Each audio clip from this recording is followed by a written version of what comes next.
It is a precarious position to stand between you and alcohol.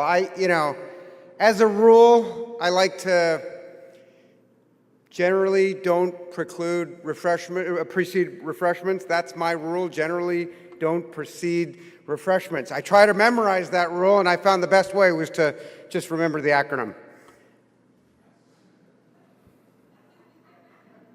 Slow crowd. Okay. GDPR. Right, of course. First of all, okay, look at this room. If we can start off. Okay. Well, that was growing up. Sorry, I'm harking back. Buckle Up is the title because I think we need to buckle up. There's a lot of chaos. There's a lot of madness. There's a lot of change going on. In fact, if you were to ask me to summarize what's going on in the digital ecosystem today with one word, it would be change. Changing business models, changing consumer expectations, whether that be privacy or ad load, changing corporate structures. We've never seen M&A like we're seeing it now. The agency world is getting upended executives, obviously, with Sir Barton's exit interview. So there's a lot of change going on, and I thought I would just sort of tackle a few of the issues that at least we see that are probably most impactful on the ecosystem sort of writ large. So, the good news, you could lay out the case that, hey man, spend in digital channels as consumers spend more time in those categories keeps going up, right? We're not moving away from digital, we're only becoming, more and more digital, and that means that ad spend is going up. It's kind of been on a 15, 20-year clip of 20% plus growth, so yay, we got a growing market. However, as we all know in this room, there are challenges. We've talked about these challenges. Last year, it happened to be transparency. There was a big kerfuffle about measurement and viewability and fraud. And then, of course, a little bit later on, we were talking about fake news and brand safety. This year's big issue is, of course, privacy. These are challenges that are worrisome for purveyors of folks in the digital channel, and they have real consequences. So if you think about the consequences of these challenges, we worry about constriction of digital spend. So for example, Procter & Gamble came out midway during the year and said, hey, we cut $100 million in spend in digital and nothing happened, largely ineffective. They then changed that. They doubled that to say, no, we cut $200 million. And $200 million out of a 50 plus, 80 plus billion dollar market is not worrying in and of itself, other than the signaling value of that the world's largest marketer found that their spend in a channel was ineffective. Now, of course, we could all argue with the sort of how they data and the control base, how they came up with that. It's irrelevant. Perception is everything, and so this is certainly worrisome. One of the other implications is we are seeing folks move away from open markets as a way to get away from the notion of, whether it's, fraud or the measurement challenges. And we note that now over 3/4 of all spend in the digital channel is done in some form of a private marketplace or directly negotiated using programmatic pipes. I think that's just a fact of life. In fact, we've seen premium publishers almost try to take advantage of these challenges and concerns by developing what are effectively consortia, whitelist consortia of premium marketplaces to give advertisers a place where they can feel safe buying ads. We note that whitelisting probably doesn't scale, but nonetheless, some of them are taking that approach. The duopoly is one of the biggest challenges. We've been talking about the issues of a duopoly, of such control over spend in a marketplace, and today, it's over 2/3 of the digital channel is either Google or Facebook, and perhaps more worrying, they're capturing close to 100% of the growth.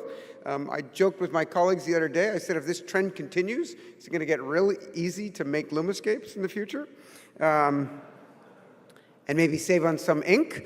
But it is, let's be clear, it's not healthy for an ecosystem to be dominated. This is not to say that Google and Facebook are bad or you know, no, it's America. They should be doing what they're doing. I'm worried though that when you have such dominance, you limit choice and you limit innovation. Two things that Scott Galloway talks a lot about. But make no mistake, there's a reason why they're garnering that spend, right? In fact, you could boil it down to three. One, scale.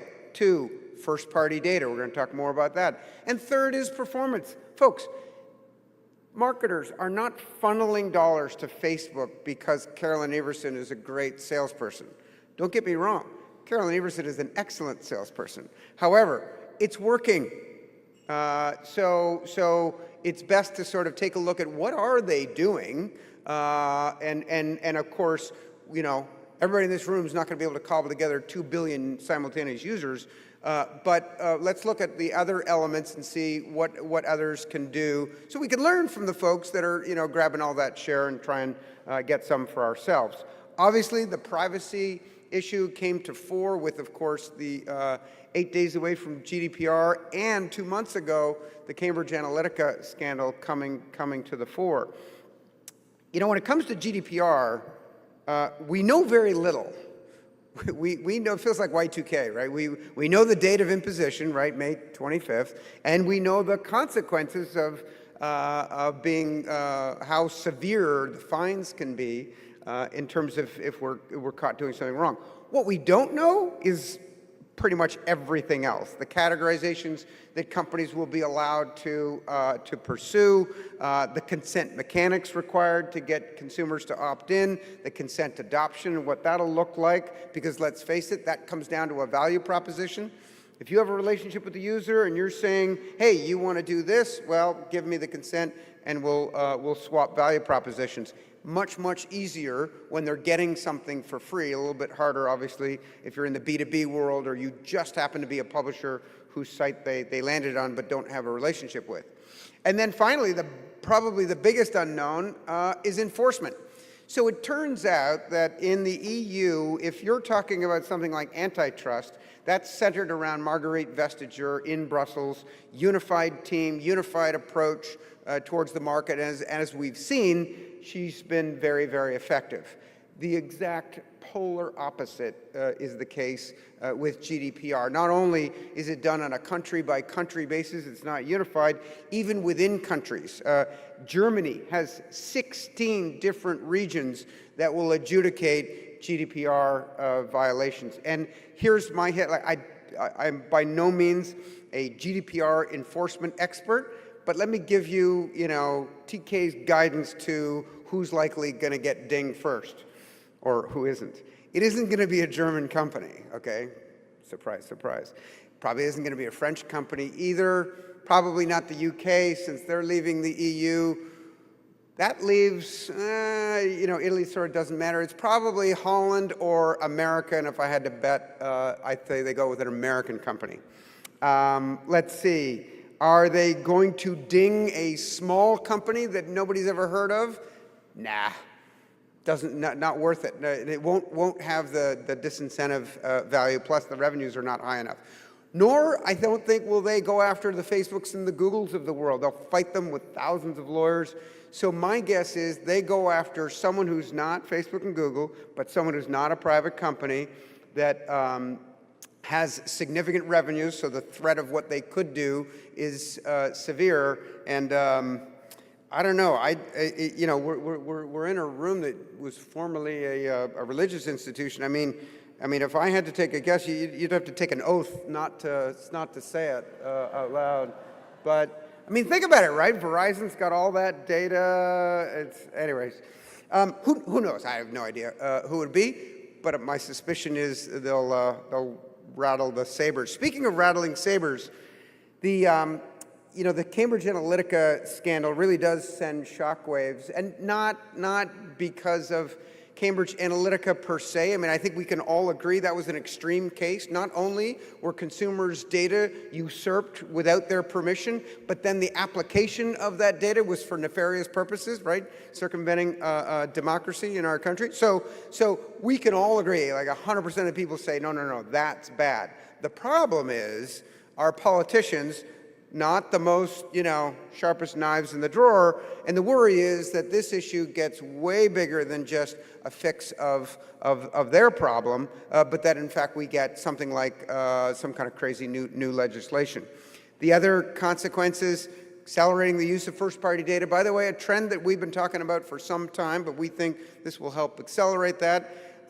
Probably one of the unintended consequences of this, we believe, may well be to strengthen the duopoly, and then finally, consolidation.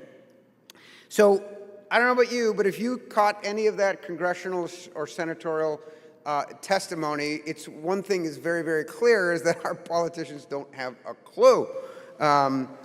They were shocked to learn that the internet is monetized with targeted advertising.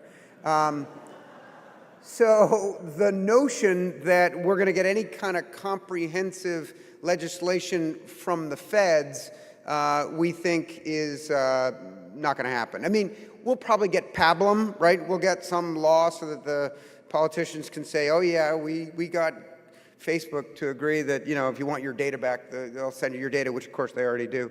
But they'll make it a law and they'll feel good about themselves. But no, we actually think the bigger concern is California. There's a ballot initiative which qualified handily and will be on the ballot in November for an e-privacy legislation that makes GDPR look like a cakewalk. And the concern is the domino theory that, if California adopts this, that the other states will too, and we'll end up with a national e-privacy. And okay, let me come clean. There are aspects of e-privacy that make perfect sense, right? You cannot do things against people's permission. What I worry about is the pendulum swinging too far, and we, end up in an old-fashioned world where we used to be in advertising, when people had to guess, who your audience was. It's pretty clear that, first-party data, I'm going to talk more about this in a minute as an application to a certain type of marketers, makes a lot more sense. It's more effective, it's more efficient, and as it turns out, in a permission-required world, potentially easier.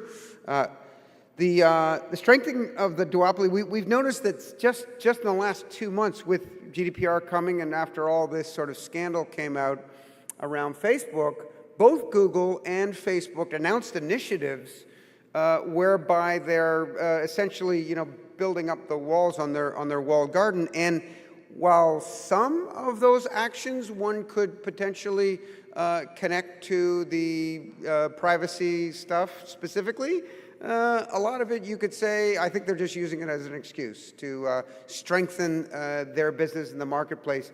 And one place where we may get some relief from that is, as I mentioned, Marguerite Vestager is very strong on the antitrust stuff. So she's already won one case and has 2 pending against Google for utilizing their, abusing their sort of position in the marketplace. And things like you can't buy on YouTube unless you come through Google, that could be jump ball. And so we're watching for these actions because, like the private marketplaces, they tend to sort of restrict the ecosystem. And then finally, consolidation. Look, I sound like when you're a hammer, everything looks like a nail, and when you're an M&A banker, why not call for consolidation? No, but objectively, I think it has been absolutely needed in our ecosystem. If you think of, most industries go through a wave where you get new company formation, right, which is great, lots of innovation. You sort of reach a peak and then it starts to consolidate. And we're talking most industries, you get dozens, sometimes 100 or 2 players, and then it'll consolidate down to like 4 or 5 major players that are owned by large companies. And that it's still competitive, right? 4 or 5. You think about wireless in this country, it's 4 players, right? Most, ERP, there's really 4 players of any scale. So there's sort of like a, natural flow to this consolidation wave. Well, in ad tech / MarTech, we saw this explode to an order of magnitude higher. I mean, 5,000 companies across the ecosystem. So we had new company formation on a scale we've never seen. So that's our growth that we're starting with. And yes, we've seen a significant amount of consolidation, but we're going to need to see a lot more. And we believe that some of these privacy restrictions will, in fact, accelerate that. I mean, I've been saying winter's coming. I think I said that 4 years ago, 3 years ago. And you could see it in the venture capital funding statistics where, dollars into companies, started going down. And yet companies weren't dying. We weren't seeing carnage. And people said, gee, Terry, I guess you got that wrong. I mean, we're not really seeing that kind of effect. And it occurs to me that, these are all companies that are taking a piece of spend, and the spend is going up 20% every year. So you can hang on, even once your VCs stop funding you, in this world quite a long time. So you could describe the fate of ad tech companies with Steven Seagal movie titles, which would be Under Siege, but Hard to Kill. And who knows, maybe with GDPR marked for death, but that's harsh, that's too harsh. No, but seriously, I think we will see an acceleration of that activity, which will be a good thing because we'll sort of just clean out the riffraff. As I mentioned, as I alluded, the issue that we don't want is a reversion to wanna-maker advertising, where you don't know whether your spend is useful or not. And we are firmly of the view that we believe this will not happen. The pendulum will not go back to that world. And why do we know that? We believe there's a canary in the coal mine, and that canary is the DTC marketers and the amazing job they've done. Let me give you a little bit of context. We first saw marketers take a more data sophisticated approach to building their business with the gaming companies. Now, of course, it's easy in gaming because they spend in the digital channel and they convert in the digital channel. But the growth of companies like King and Supercell, if you look at a P&L of those companies, it's like $1 billion of revenue, $450 million in marketing expense, $50 million in other expense, and $500 million of EBITDA. These are enormously profitable companies that have close to zero cost of goods sold, and all they really have is the marketing expense to garner new customers. And so when that's the lifeblood of a company, they pile everything into it, they insource all their data science, and get very, very sophisticated around spending with specific audiences. A much bigger market than that, the app market, we then saw all the app marketers basically pursue the same thing. Some of the most sophisticated spenders, and these are largely digital, are the folks that are marketing apps like Uber and Airbnb, Wish, and so forth. What we've then seen, which is an even bigger marketplace, because again, app, just like gaming, is digital spend to digital conversion. So it's unified within one channel. Then we saw the explosion of DTC, or direct-to-consumer brands, where companies have garnered massive market shares, built huge businesses in relatively short periods of time, largely through a very sophisticated approach to digital marketing spend and a direct connection to the customer. There's an excellent report that Randy Rothenberg delivered in January. It's available on the IAB website, called The Rise of the 21st Century Direct Brand Economy. I highly recommend you check this out. You don't have to be a DTC marketer to say, there's something we can learn from this group of innovators. And we have a handle on this because we've done deals for companies that are basically intermediating along each one of these specific categories. What are the traits of these DTC brands? They're digitally native. They tend to disintermediate someone along the way because it is absolutely necessary for them to own the customer relationship directly. They're performance-oriented, so they're not buying CPM anything. Even their composition of their team, in particular on the marketing side, fundamentally different. These are younger people with data science degrees. These are fundamentally different talent composition than the typical sort of CMO that's, you know, chummy in the ad world and is focused on advertising as an expense. In fact, you know, these folks think about advertising as a profit center. So for them, it's the CMO is really probably mostly titled the Chief Business Officer or the Chief Growth Officer or the Chief, you know, Client Officer, because they think of spend as a cost of goods sold, effectively moving it up the P&L. So it's not a discretionary expense, it's the lifeblood of building their brands. And like I said, they take a performance view, whether it's on the DR side or the brand side. They're migrating away from proxies. They get out of this whole world of, well, was my ad seen and was it viewed for 1 second or 5 seconds?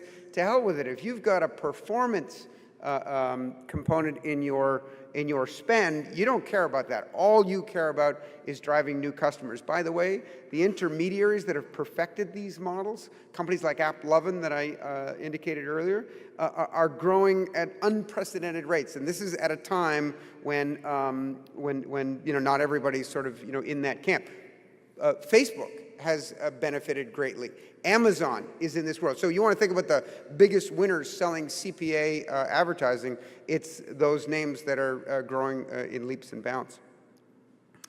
And it works. I mean, just look at the example of Dollar Shave Club and Harry's, two companies, two startups, you know, relatively lowly funded startups that garnered over 12% market share in the razor market against Gillette, a 100-year-old plus company, and they basically just took it with an extremely efficient spend. And so we think that not just the DTC, but all marketers are in fact going to be taking similar approaches towards deep data science, figuring out who their audiences are, developing direct consumer connections. By the way, it's not easy to do that, but it's hugely rewarding. And in fact, publishers too could benefit from direct to consumer because you know, they don't want to be they don't want their audience to be a stranger, and when you know them and you have a relationship with them, there's more ways that you can monetize. That's all in the digital channel. Now think about the big screen. I know Andy and folks here talked about TV earlier. You know, you want to talk about the, you know, where's the upside, where are the areas that get us excited. Television is it, right? It's a channel with you know, massive spend, existing spend. It's sight, sound, and motion, the best media form possible with premium inventory. There's no brand safety issues. So now imagine bringing all those sort of attributes of digital into that realm. And we note that the DTC marketers are already on this game, right? You've probably seen Casper, you know, TV ads. So the coming addressability of television, either through addressable linear or through OTT, is going to be a huge opportunity, we believe. And what a time to do it. We are not in a golden age of television. We're in a platinum age of television. Never before have we had the kind of quality and quantity of shows and options around packages and ease of delivery. I mean, it's truly, at a lower cost. We have not seen this before. We're in unprecedented territory. And it's and the big one to watch is OTT. So yes, folks have figured out how to make linear addressable, but we believe the consumer preference towards OTT, as we've seen in terms of the rising households of OTT subscriptions, will swamp all that, and we really will be talking about a world eventually of largely sort of IP-delivered video or OTT television. And by the way, even though OTT is rising, it's still barely into double digits in terms of total hours watched. That's a function of the fact that most people watching linear television are old. I mean, the average age of a Fox viewer is dead. I mean, it's amazing when you break it down by demo. I mean, young people don't watch TV, and you know what? You know, just ask your kids or ask your younger They're not going there. They don't even understand it. And so there's huge opportunity. And of course, with OTT comes all the same attributes as digital because you've got all the data. So it turns out that linear TV does have one sort of last bastion, and that's live sports. And they're holding on to that so far for two reasons. Number one is the major contracts with all the leagues run into 2023, so they're all tied up in contracts right now, largely. Two is, and this is a practical one nobody really talks about, you couldn't live stream a main NFL game today. There simply is not enough bandwidth. It would break. It would break. So actually there's some work to be done on the technology. I mean, it's hard to imagine in 2018, but yes, even the maximum numbers where you start to see, Hulu breakdown is on live simultaneous viewing. So there's a little bit of work to do there. And yet we've seen the digital giants start to nibble around some of these sports rights. Most of it's not prime time. It's rights Thursday Night Football, or it's co-exclusive, not exclusive. But of course, they've identified sports as a critical function area. And the really interesting thing will be to see when these contracts come up, who wins them. I mean, again, today, Google probably wouldn't win Olympics or the NFL, but those contracts, when they come up in the next 4 or 5 years, will about be the perfect time. And once those go, it'll be like dominoes. And we know that the digital giants can dominate because we've seen it not in live sports, but the opposite, on-demand entertainment. I mean, Netflix alone is just absolutely crushing it in this area. 125 million subscribers. Their stock is up 60% in the last 5 years, doubled just in the last year. I mean, this thing is a behemoth. I cannot imagine another company that could possibly give them a run for their money. Oops. Well, maybe there is. Disney is probably, it was already announced that they're pulling all of their content off Netflix starting in 2019, which is coming up.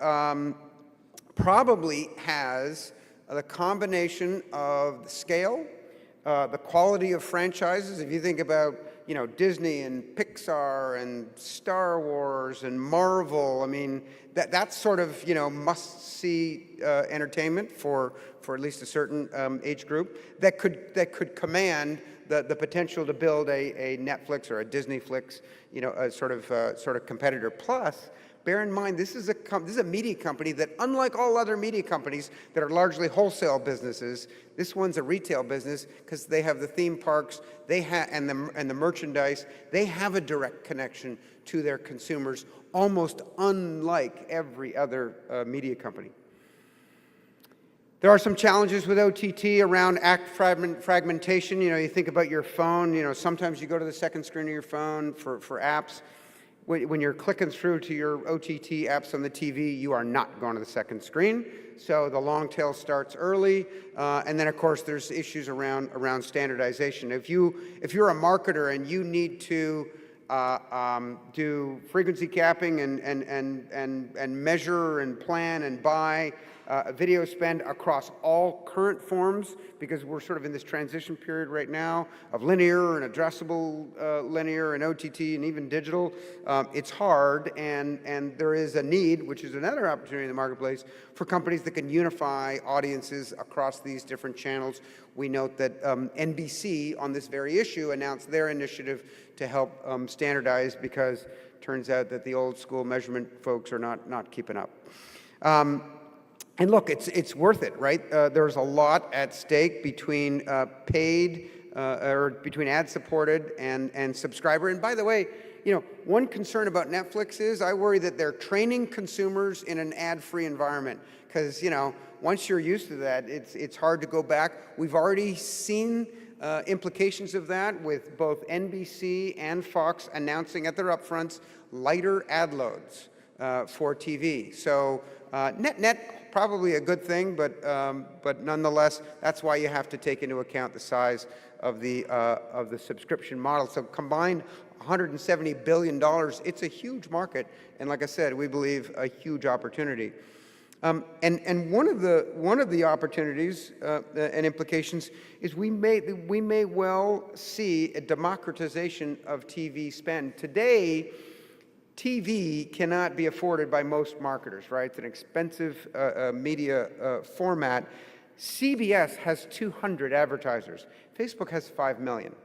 Imagine a world where smaller marketers, regional marketers, vertical-specific marketers, demo-specific marketers can target an audience on the basis of addressable viewers and spend, I don't know, $1,000 on a TV ad. Probably not $1,000, but not. They don't have to spend hundreds of millions of dollars, and we think that'll be a very healthy thing for the TV ecosystem. We won't have these crazy upfronts anymore.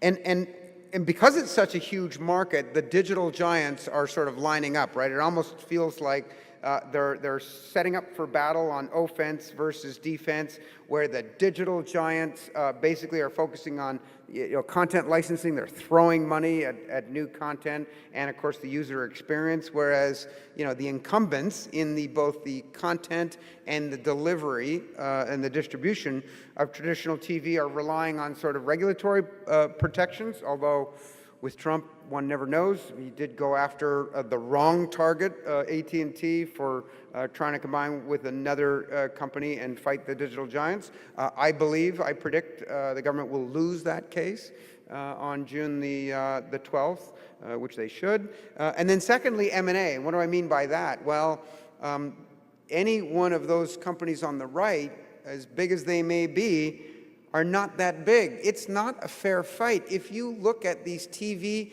and telco giants, even the combined AT&T Time Warner at $300 billion pales in comparison to these digital giants, not just on their market caps, but their multiples, their cash balances. This is not a fair fight. I use this slide as a backdrop for a dinner with all these big sort of TV companies. And I use this just to sort of talk about what was going on.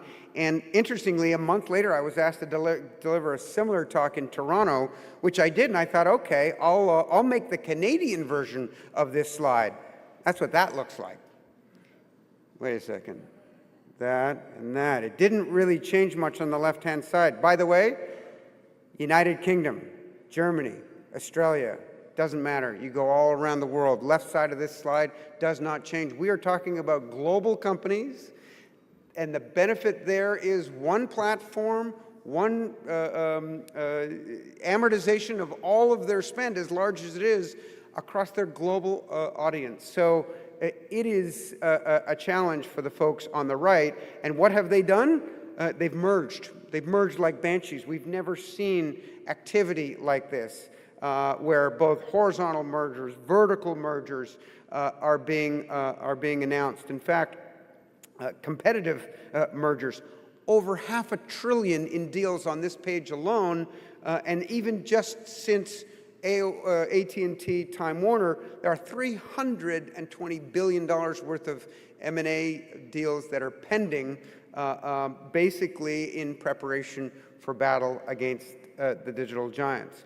We're soon going to see the outcomes of 2 of these cases, and the reason why that's so important is because one of the things that these large incumbent companies don't have is the digital chops to be able to intermediate and monetize spend to the extent it migrates to their channel on the same basis that people have spent in digital and these targeting audiences. Remember, what they know is how to sell in the upfronts, right? A big fanfare show, send a bunch of celebrities out on stage and wave their hands and get checks over 3 martini lunches. That's not going to be the future of TV, and the digital giants that's their world. So they already have all that technology. We need for these tectonic plates in media, the shifting of tectonic plates to sort of resolve itself, and then they're going to know where they are and what they need, and I think we'll see then more activity take place as they prepare for battle.